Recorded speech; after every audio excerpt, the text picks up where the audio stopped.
Students, आज हम hydrogen chloride बनाने की विधि और गुण और उसकी रासायनिक अभिक्रियाएं पढ़ने वाले हैं। किसकी? हाइड्रोजन क्लोराइड की।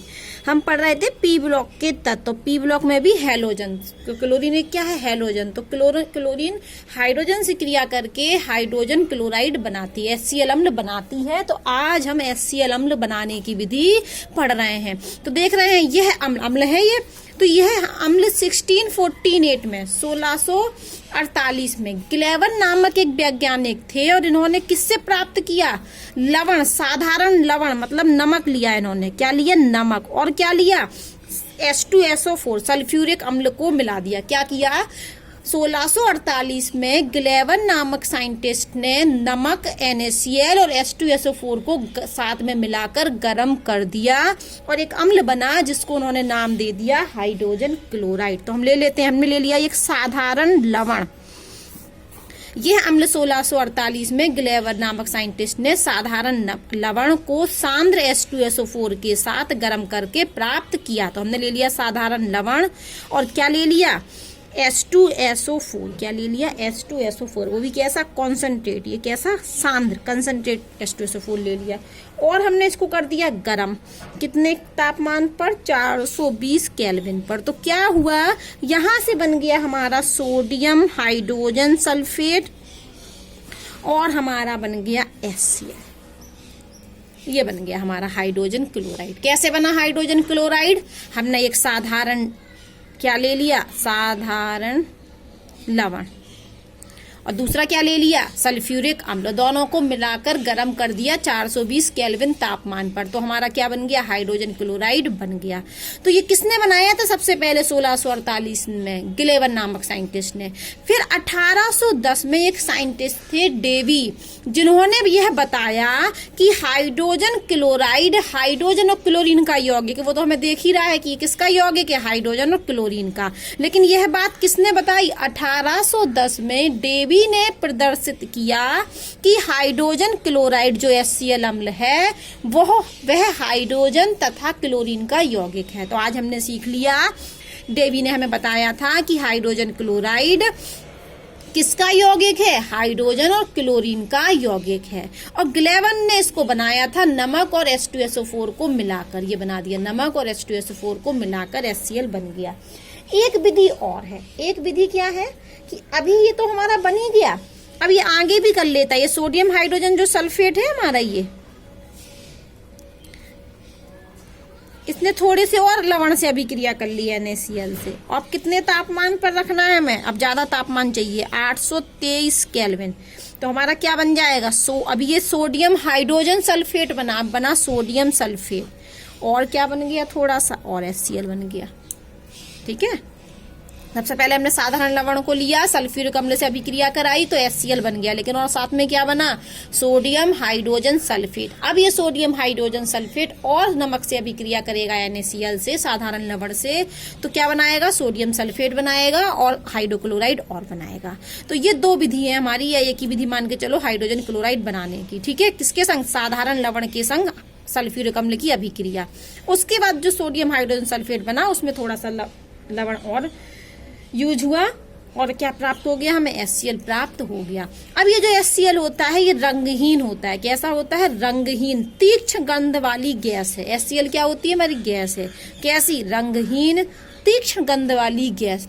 ये पानी में अत्यधिक विलेय होती है। अगर हम HCl को पानी में घोलें तो ये अत्यधिक विलेय होती है तथा निम्न प्रकार से आयनित होती है। अभिक्रिया करती है, हम पानी में इसको अभिक्रिया करा रहे हैं। हमने HCl लिया और पानी में डाल दिया तो पानी में क्या होगी? विलेय होगी। और कैसे आयनित होती है? आयनित कैसे आयनों में टूटती है? देखो, ये ले लिया हमने वाटर, तो ये क्या बनाती है? H+ आयन दे देती है। अम्ल है ना, तो H+ आयन दे देती है और जल से H+ आयन को ले लेता है तो बन जाता है H3। H2O ने ये H ले लिया तो क्या बन गया? H3O। और इस आयन को हम बोलते हैं हाइड्रोनियम आयन। ये कौन सा आयन है? Hydronium ion. और अब यहाँ से H+ चला गया तो सिर्फ क्या बचा? Cl-। तो ये जो जल में बहुत अत्यधिक विलेय होती है और निम्न प्रकार से आयनित होती है। यदि हम HCl को जल में डालें तो इस प्रकार से हमें आयनन मिलते हैं। ये कौन सा आयन है? Chloride ion. ये क्या है? Hydronium ion. इसका नाम होता है, इसको हम बोलते हैं हाइड्रोनियम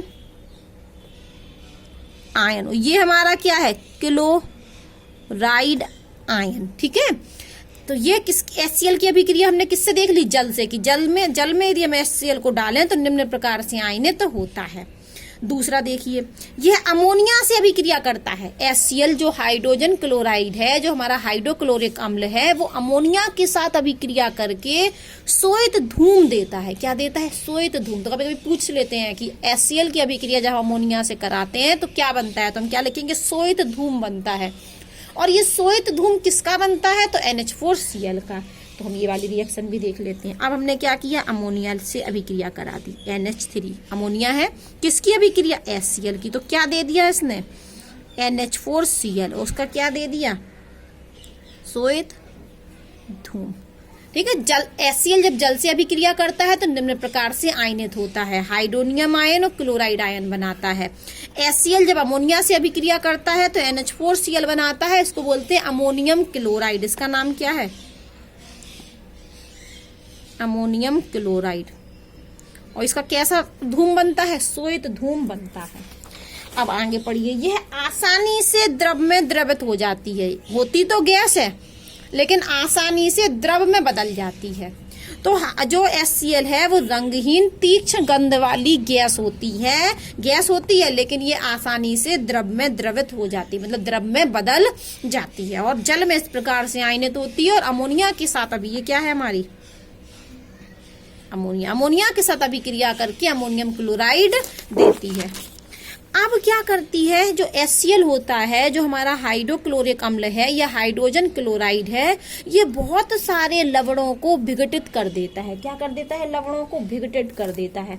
चाहे हमारा कार्बोनेट वाला लवण हो, चाहे सल्फेट वाला लवण हो, चाहे हाइड्रोजन सल्फेट वाला लवण हो, लवणों को क्या कर देता है, विघटित कर देता है।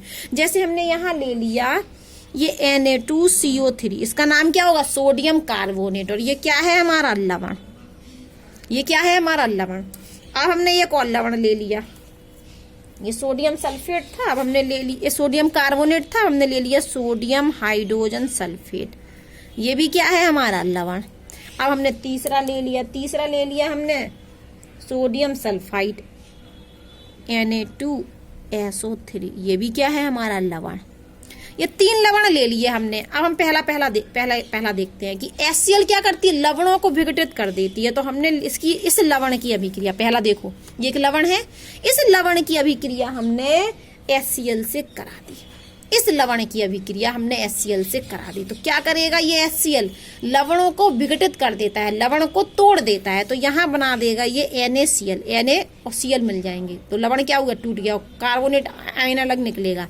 तो यहाँ 2 HCl ले लेते हैं, तो 2 NaCl बाहर, NaCl के 2 अणु बाहर, और ये CO3 माइनस अलग निकला, तो ये हाइड्रोजन से मिलके क्या बना लेगा, ये को यहाँ चला जाएगा, तो यहाँ बन जाएगा H2O और ये बन जाएगी CO2 गैस।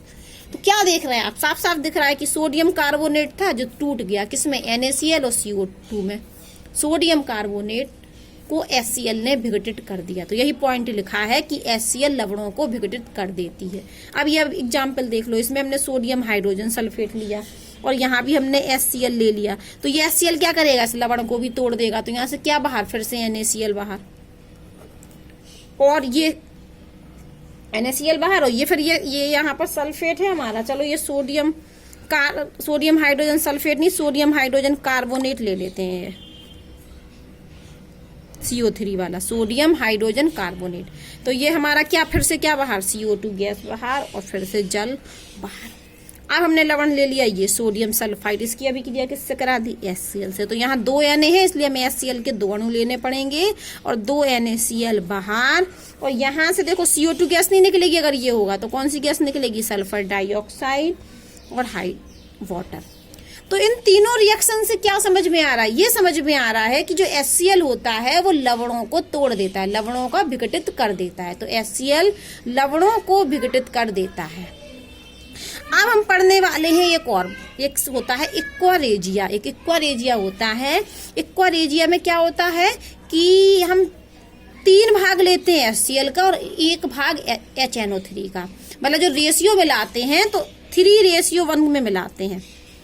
ठीक है, यदि 1 लीटर HNO3 होगा तो 3 लीटर क्या होगा, HCl। 3:1। तो जब हम HCl और HNO3 को मिला देते हैं किस अनुपात में, 3:1 में, तब हमारा एक्वा रेजिया बनता है। और एक्वा रेजिया एक ऐसा प्रबल अम्ल है, अम्लों का मिश्रण है कि जिसमें सोने जैसी और प्लेटिनियम जैसी अक्रिय धातु भी घुल जाती हैं। देखो सोना और प्लेटिनियम कैसी धातु होती है, अक्रिय धातु। अक्रिय मतलब जो क्रिया ना करती हो, अक्रिय का मतलब है क्रिया ना करने वाली। लेकिन एक्वा रेजिया एक ऐसा, एक्वा रेजिया में क्या होता है, सोने और प्लेटिनियम जैसी अक्रिय धातु भी घुल जाती हैं। अगर सोने को हम HCl में डालें तो सोना नहीं घुलेगा, यदि हम सोने को HNO3 में डालें तो नहीं घुलेगा, प्लेटिनियम को HCl में डालें नहीं घुलेगा, मतलब अभिक्रिया नहीं करेगा। प्लेटिनियम को HNO3 में डालें तो प्लेटिनियम HNO3 से भी अभिक्रिया नहीं करेगा, क्योंकि सोना और प्लेटिनियम कैसी धातु है, अक्रिय धातु है। लेकिन हम यदि HCl और HNO3 का मिश्रण बना दें, कितने अनुपात में, 3:1 में, 3:1 में, तो क्या बन जाता है, एक्वा रेजिया बन जाता है। और एक्वा रेजिया में क्या होता है, हमारी सोने और प्लेटिनियम जैसी अक्रिय धातु भी घुल जाती है। ठीक है, एक्वा रेजिया बनता है यहाँ पर। इस एक्वा रेजिया में सोने प्लेटिनियम जैसी धातुएं भी घुल जाती हैं। चलो हम एक एग्जाम्पल समझ लेते हैं। हमने ये प्लेटिनियम ले लिया और एक्वा रेजिया में इसको घोलना है, तो एक्वा रेजिया में क्या होगा, H+ आयन होगा, NO3- आयन होगा और H+ आयन होगा, Cl- होगा। तो एक्वा रेजिया में क्या क्या होगा, H+ आयन, Cl- और HNO3, क्योंकि आयनों में टूट जाएगा ना, तो हमने प्लेटिनियम की अभिक्रिया उन्हीं से करा दी थी है। H+ ion, NO3 nitrate ion और Cl- आयन। अब ये कहोगे मेरा H+ कहाँ से आया, NO3- कहाँ से आया, Cl- कहाँ से आया, भैया ये एक्वा रेजिया से आया। कहाँ से आई ये आयन, एक्वा रेजिया से। जैसे यहाँ से देख लो बेटा, ये एक्वा रेजिया में क्या है, HNO3 है ना, तो ये किस में टूटेगा, H+ और NO3- में। HCl किस में टूटेगा, H+ और Cl- में। तो इन दोनों के मिश्रण से हमें क्या मिल रहा है, H+, Cl-, NO3-। तो वही तो लिख दिया। तो प्लेटिनियम को हमने किस में डाल दिया, एक्वा रेजिया में डाल दिया। किस में डाल दिया, प्लेटिनियम को एक्वा रेजिया में। एक्वा रेजिया में ये आयन है, तो प्लेटिनियम क्या करेगा, इससे अभिक्रिया कर लेगा और क्या बनाएगा, कंपाउंड बना लेगा प्लेटिनियम क्लोराइड, जिस पर है -2, और बनाएगा NO, और साथ में बनाएगा हमारा जल। ठीक है, क्या बनाएगा, जल। इसको बैलेंस करने के लिए हम यहाँ लेते हैं 3 प्लेटिनियम, 16 हाइड्रोजन के आयन, 4 नाइट्रेट के, ये 18 Cl, ये बनते हैं हमारे 3, ये बनता है 4 और ये बनता है 8। तो प्लेटिनियम धातु ने इस एक्वा रेजिया से अभिक्रिया कर ली और प्लेटिनियम क्लोराइड बना लिया। ऐसे ही सोना भी कर लेती है, गोल्ड। तो गोल्ड की भी अभिक्रिया हमने किससे करा दी, एक्वा रेजिया। एक्वा रेजिया में ये आयन होंगे तो आयनों के रूप में लिख रहा है मैं अभिक्रिया को। तो यहाँ पर क्या बन गया, AuCl4 बन गया और NO बन गया, H2O बन गया। तो इस प्रकार से हम सीख गए कि एक्वा रेजिया में HCl और HNO3 का 3:1 में जो मिश्रण बनता है उसको हम एक्वा रेजिया कहते हैं। एक्वा रेजिया में क्या होता है, HCl और HNO3 किस अनुपात में, 3:1 में। और इस एक्वा रेजिया में सोने और प्लेटिनियम जैसी अक्रिय धातु भी घुल जाती हैं। देखो घुल गई ना, अब यहाँ पर सोना बचा, गोल्ड खत्म हो गया ना, ये तो गोल्ड का क्लोराइड बन गया। यहाँ प्लेटिनियम खत्म, क्या बन गया, प्लेटिनियम क्लोराइड। जबकि ये दोनों तो कैसी थी, अक्रिय थी, इनको क्रिया नहीं करना चाहिए ना आयनों से, लेकिन ये कर रही है एक्वा रेजिया से क्रिया। तो एक्वा रेजिया में क्या होता है, सोने और प्लेटिनियम जैसी धातुएं भी घुल जाती हैं। अब उपयोग सुनिए, किसका उपयोग, औषधि में करते हैं हम इसका उपयोग, किसका, HCl का, और प्रयोगशाला में अभिकर्मक के रूप में। ठीक है, अब हम पढ़ने वाले हैं उदाहरण नंबर 7.18। क्या कह रहे हैं वो, कि हमारे पास HCl का चूर्ण है जिसकी अभिक्रिया हम लोहे से करा रहे हैं। तो वो कह रहे हैं फेरस क्लोराइड नहीं बनता है। फेरस मतलब FeCl2 बनता है, नहीं बनता है। फेरस क्लोराइड क्या होता है, बनता है। HCl की अभिक्रिया जब हम लोहे से कराते हैं तो फेरस क्लोराइड बनता है, लेकिन फेरिक क्लोराइड नहीं बनता। क्यों, इसका कारण बताओ। वो ये कह रहे हैं कि जब हमने HCl लिया और HCl की अभिक्रिया हमने लोहे से करा दी तो FeCl2 बन रहा है। FeCl2 मतलब फेरस क्लोराइड। फेरस क्लोराइड तो बनता है, लेकिन वो ये कह रहे हैं कि फेरिक क्लोराइड क्यों नहीं बनता। इसको हम बोलते हैं फेरिक क्लोराइड। तो वो ये कह रहे हैं कि फेरस क्लोराइड तो बनता है, लेकिन फेरिक क्लोराइड क्यों नहीं बनता है। तो इसका कारण ये है कि जब हाइड्रोजन क्लोराइड की अभिक्रिया हम लोहे से कराते हैं तो ये हाइड्रोजन गैस बन जाती है। जो ये हाइड्रोजन गैस इस फेरिक क्लोराइड के बनने को रोकती है। इसलिए क्या बन जाता, फेरिक क्लोराइड तो बन नहीं पाता, तो क्या बन जाता है, फेरस क्लोराइड। सीधी सी बात है कि लोहा जब HCl से अभिक्रिया करता है तो फेरस क्लोराइड बनाता है, फेरिक क्लोराइड नहीं बनाता। क्यों? क्योंकि जब हम HCl की अभिक्रिया आयरन से कराते हैं तो हाइड्रोजन बनता है, हाइड्रोजन गैस बनती है, और ये हाइड्रोजन गैस इसके बनने को रोकती है, तो ये तो बन नहीं पाता, तो फेरस क्लोराइड बन जाता है।